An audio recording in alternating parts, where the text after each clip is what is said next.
ჩემო გვერდთან ნარჩენების ბიზნეს ასოციაციის აღმასრულებელი დირექტორი ბატონი ვანო ბრალდაშვილი და ჩვენ ვისაუბრებთ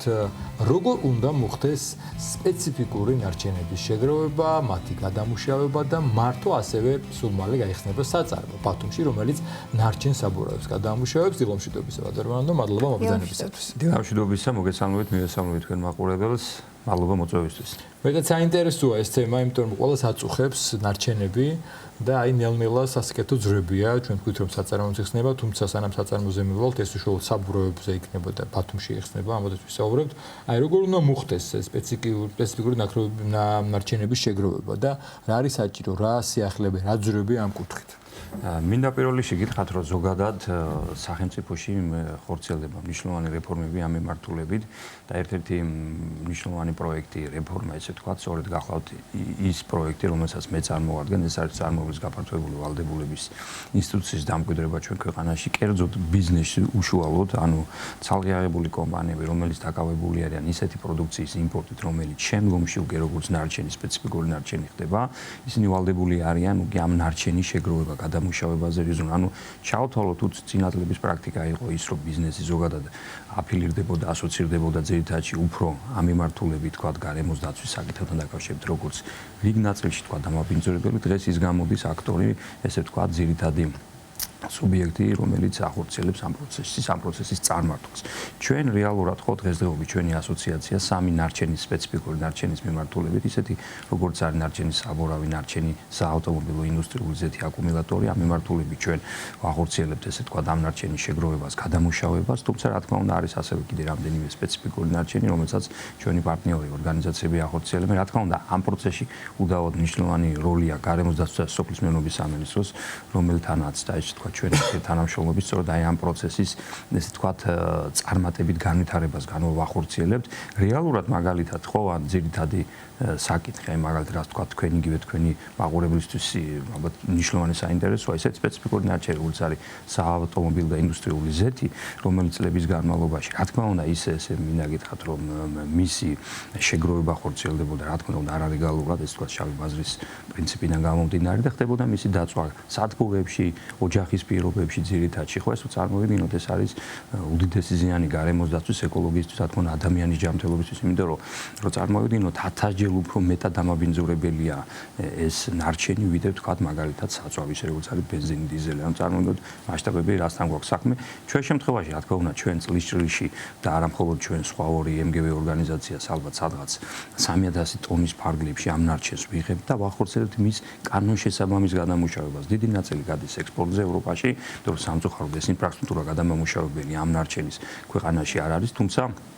ეს გარკვეულწილად გამოსავალია, მინდა გითხრათ რომ ეს ნარჩენია, თუმცა ევროპისთვის ის არის ნედლეული და მისი გადამუშავებით ასევე ამ პროდუცირებულობენ. ასევე თქვა საბურავთან მიმართებაში ჩვენ საკმაოდ მნიშვნელოვან ესე თქვა მუშაობას ვახორციელებთ ქვეყნის მასშტაბზე, რომ წარმოვიდგინოთ რეალურად ხო ქვეყანაში წლის ჭრილში შემოდის სადღაც 42000 ტონა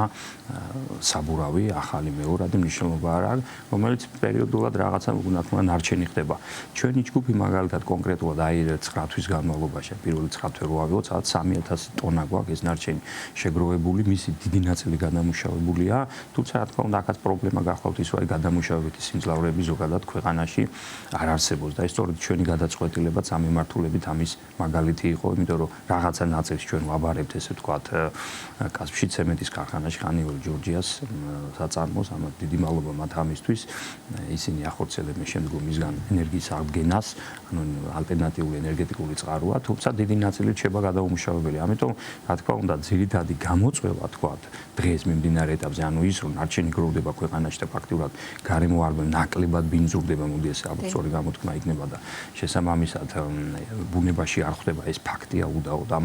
ამაში დიდი პროგრესია, თუმცა აი მეორე ნაწილი, რასაც გადამუშავება ქვია, რა თქმა უნდა, ზოგადად აქ საკმაოდ მნიშვნელოვანი პრობლემაა, ეს არის ძირითადში რეალურად დღეს გამოწვევა, რომელსაც ვფიქრობ, რომ ჩვენ აი უახლოეს პერიოდში, რა თქმა უნდა, გავუმკლავდებით. ბატონო, საწარმო შეძლებს იმას, რომ საბურავების კუთხით ნარჩენები, ასე ვთქვათ, გადამუშავდეს და გარემო დავიცვათ ამ კუთხით. ასევე საინტერესო იქნება ჩვენი მაყურებლისთვის თვითონ ეს პროცესი რომ გავაცნოთ, იმიტომ რომ შეიძლება მათთვის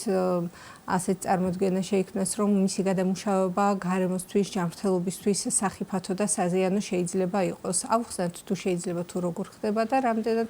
დაცული არის ამ კუთხით საზოგადოება, როდესაც გადამუშავება ხდება საბურავად. მადლობა კითხვისთვის, იმიტომ რომ პირველ რიგში ზოგადად ჩვენ რო წარმოვიდგინოთ, ეს არის საკმაოდ უხერხული ნარჩენი, არ მხოლოდ საქართველოსთვის, სოფლიოში მინდა გითხრათ, საკმაოდ პრობლემური ნარჩენი არის, სადღაც ყოველწლიურად 1.3 მილიარდი საბურავი იწარმოება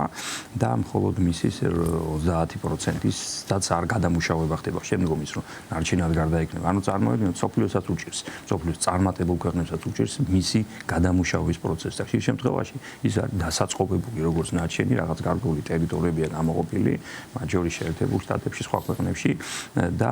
აი ამდაგვარად თქვა იცავენ ბუნებას გარემოს. თუმცა, რა თქმა უნდა, ჩვენი ქვეყნისთვის გამოსავალი არა. ჩვენ ვფიქრობთ რეალურად, რომ ფაქტიურად დღეს საქართველოში ამ ხრივ ინფრასტრუქტურა ამ ნარჩენის გადამუშავების რეალურად არ არსებობს. ამ დროს ეს ძალიან დიდი მოცულობით წარმოიქმნება, რომ წარმოიდგინოთ, ხო, პირობითად ეს წლების განმავლობაში არ არსებული საწარმოოს პირობებში, ხო, რა ხდებოდა? ხდებოდა ის, რომ ის მდინარის ხეობებში, ტყეებში, მინდორებში, ნუ იყრებოდა ესე ქაოტურად, უაზროდ, მოდი ესე ვთქვათ, და ნუ რეალურად აი ბოლო წლებია დავიწყეთ მისი ესე ვთქვათ, უკვე კანონშესაბამისი გადამუშავება, ან შეგროვება, დასაწყობება. რეალურად დღეს მე ვახსენე ჰანიუელ ცემენტი, კასპიაში მდებარე საწარმო, რომელიც მის ესე ვთქვათ, დაწვას აკეთებს, მაგრამ ეს არის შეზღუდული რაოდენობის ესე ვთქვათ, ნარჩენი. ძირითადად არის მხოლოდ მცირესათა ესე ვთქვათ, პატარა საბურავებზე აქ საუბარი, დიდგაბარიტიანი სატრანსპორტო საშუალებების საბურავების მიღებას ის ვერ ახორციელებს. ამიტომ ჩვენ ამ შემთხვევაში იმ საწარმოს, რომელსაც ჩვენ ვახორციელებთ, რომელიც შეიქმნება დასავლეთ საქართველოში, ამას თავისი კონკრეტული დატვირთვა აქვს, იმიტომ რომ დასავლეთ საქართველოს ესე ვთქვათ, და მათ შორის აჭარის რეგიონი საკმაოდ დიდი მოხმარებელი ხდება ზოგადად ბევრი სატრანსპორტო საშუალება დადის შესაბამისად ეს ნარჩენი საკმაოდ დიდი მოცულობებით, მასშტაბებით წარმოიქმნება და ამიტომ ჩვენ გადავწყვიტეთ იქ ამ ყველაფრის გაკეთება, რა თქმა უნდა ჩვენი პარტნიორები თბილისშიც აუცილებლად უახლოეს პერიოდში გააკეთებენ და აქ საუბარია მის მექანიკურ დამუშავებაზე. აი თქვენი კითხვის ნაწილი, ანუ რამდენად გარემოს დაცვას საკითხებთან დაკავშირებით ესე ვთქვათ, პრობლემებს შექმნის, ისინი მექანიკური დამუშავება, ანუ საბურავი რო წარმოვიდგინოთ, ის შედგება რკინისგან, იქ სხვადასხვა რაღაცა, ესე ვთქვათ, საფები არის, რაღაც და ძირითადად რეზინი არის. ამიტომ მექანიკური დამუშავება ხდება გარემოს, რა თქმა უნდა, ანალიზიანებთან პირიქით. ანუ გამოიყოფა რკინა, შემდგომ ხდება მექანიკური დამუშავება, საბოლოოდ ხდება გრანულის მიღება, ფხვნილის საბურავის, ესე ვთქვათ, ნარჩენი საბურავის გადამუშავება, რომელიც მინდა გითხრათ, რომ ჩვენ მეზობელ ქვეყანაში აი ამ ნედლეულზე საკმაოდ დიდი მოთხოვნაა, ამიტომ ეს არის ჩათვალეთ რეზინი, იგივე რეზინის წარმოებაში აქტიურად გამოიყენება და მათ შორის ძალიან მასა პროდუქციის, ესე ვთქვათ, ეს დაწყებული ფეხსაცმლის ძირებიდან, მათ შორის სასოფლო-სამეურნეო საშუალებები, თქვა, იგივე ეს არის სამხედრო ჯარში გამოიყენება, თქვა, მისი გამოყენება ხდება როგორც ფეხსაცმელი, საკმაოდ დიდი მასშტაბები, ინფრასტრუქტურის სამუშაო, ანუ გამოყენება არის საკმაოდ დიდი. უბრალოდ ჩვენ რახან ახალი პროცესი გვაქვს დაწყებული და შესაბამისად ამის არც კულტურა არ არის, არც ტრადიცია არ არის, რეალურად ჩვენ ამიღებული ნედლეულის მხოლოდ ერთი შანსი გვაქვს, რომ თქვა ექსპორტზე გავაგზავნოთ და თურქეთმა გამოიყენოს, თუმცა მომავალში ალბათ საქართველოში შეიქმნება საწარმოები. თუმცა აქვე მინდა გითხრათ, რომ ჩვენ რეალურად, როდესაც საუბრობთ, რომ ჩვენ ვაკეთებთ საწარმოს, ხო ვაკეთებთ იმ პირობებში, როდესაც სხვა საწარმო არ არის. თუმცა მზად ვარ ნებისმიერი ის ბიზნეს ჯგუფი, თქვა, ცალკე აღებული, თქვა, კომპანიები, ხო, ვისაც სურვილი ექნებათ, რომ ამ აქ როგორც ბიზნესში შემოვიდნენ, რა თქმა უნდა, ჩვენ ვითანამშრომლობთ, მათი პარტნიორები გავხდეთ, ნარჩენი მივაწოდოთ მათ, რათა მათ თქვა საქმიანობა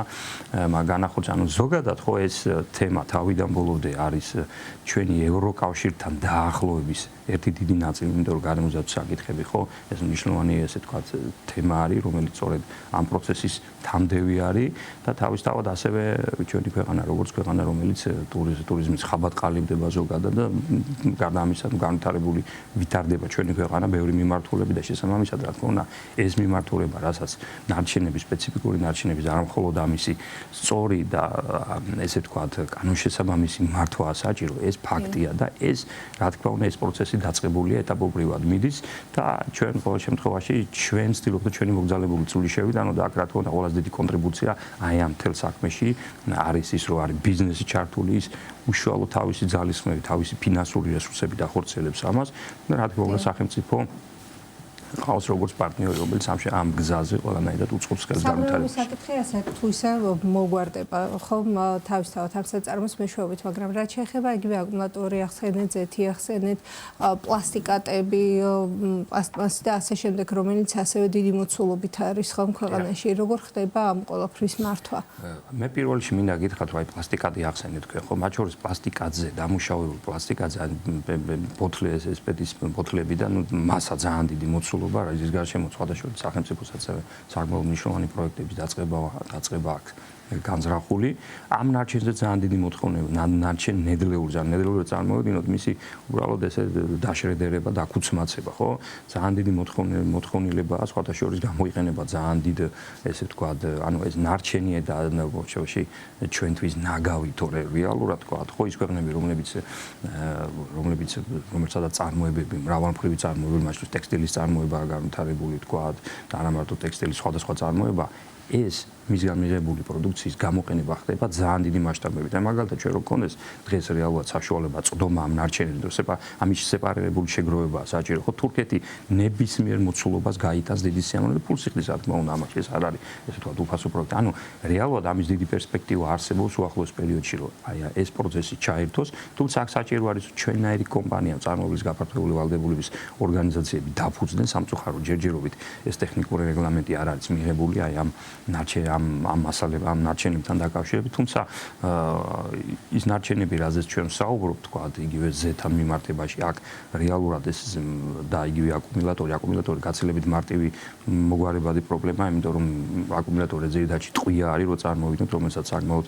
მნიშვნელოვანი საბაზრო ფასი გააჩნია, ძალიან მოთხოვნადი ნედლეულია მათ შორის და ამიტომ ექსპორტი თურქეთში გადის, თუმცა მისი გადამამუშავებელი ქარხანაც იგეგმება. რაც შეეხება ზეთან მიმართებაში, ჩვენი ქვეყანა ზოგადად პატარა ქვეყანაა, პატარა ეკონომიკა ვართ და ამიტომ რეალურად საქართველოში რო აშენდეს თანამედროვე ევროსტანდარტის საწარმო, მისი გადამამუშავებელი, ხო, ის გამო რომ მასშტაბები ძალიან პატარა, სამწუხაროდ ეს ვერ ხდება. ამიტომ ამ ეტაპზე ჩვენ რეალურად გადართული ვართ იმაზე, რომ ეს ძირითადი ნაწილი ჩვენ ექსპორტზე გავიტანოთ და სხვადასხვა ესეც საკმაოდ საინტერესო პროცესია, გროვდება და შემდგომში ექსპორტზე ჩვენი პარტნიორები საბერძნეთი იქნება, ბულგარეთი გზავნიან მას იქ გადასამუშავებლად. ამ საწარმოები თავისთავად ხელში უწყობენ იმაში, რომ გარდა იმისა, რომ ამ ნარჩენებისგან გავათავისუფლებთ ჩვენს გარემოს, შესაბამისად შევძლებთ ასევე რომ გამოვიყენოთ საომავლოდ თუ აშენდება შესაბამისად და გვექნება ამის ხელშეწყობა ქვეყანაში რომ გამოვიყენოთ სხვადასხვა ნედლეული ხომ სხვადასხვა პროდუქტის წარმოებისთვის როგორც ამას სხვა ქვეყნები ახორციელებენ. რა თქმა უნდა, ეხლა ამის დიდი უდავო ჩვენ გვაქვს საკმაოდ დიდი პოტენციალი, დიდი პერსპექტივა გვაქვს ამის და რეალურად ხო ცირკულარული ეკონომიკა, რომელზეც დღეს საკმაოდ ბევრს ლაპარაკობენ ქვეყანაში, ქვეყნის ერთ-ერთი განვითარების ერთ-ერთი პრიორიტეტია სწორედ ამას მოიცავს. ანუ ნარჩენი ეს არ არის ნაგავი, ეს არის პოტენციური ნედლეული, რომლის სწორად გამოყენების შემთხვევაში რა თქმა უნდა შესაძლებელია რომ ის ჩაერთოს ჩვენი ეკონომიკის გაძლიერების ფერხულში და რეალურად აი ამ გზაზე ვდგევართ ჩვენ ახლა დღეს. დიდი მადლობა ბატონო მობრძანებისთვის, წარმატებებს გისურვებთ. შეგახსენებთ სტუდიის სტუმარი გახდათ ნარჩენების ბიზნეს ასოციაციის აღმასრულებელი დირექტორი ვანო მთვრალაშვილი.